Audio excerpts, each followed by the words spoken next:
Deus está preparando um caminho onde parecia não haver saída, e o que Ele está planejando vai surpreender você.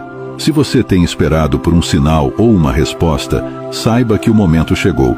Deus não trabalha no nosso tempo, mas no tempo perfeito dele, e agora esse tempo se cumpriu. Talvez você tenha enfrentado desafios, momentos de dúvida, e esperou por muito tempo com paciência e fé. Mas Deus manda dizer que a espera acabou. Ele está entregando a sua vitória, e ela virá com sinais claros e inconfundíveis. 3 portas irão se abrir na sua vida, uma após a outra, como um efeito dominó de bênçãos e oportunidades.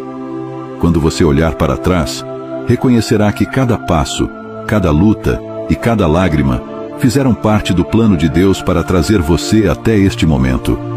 E quando tudo se concretizar, você testemunhará a grandeza do Senhor.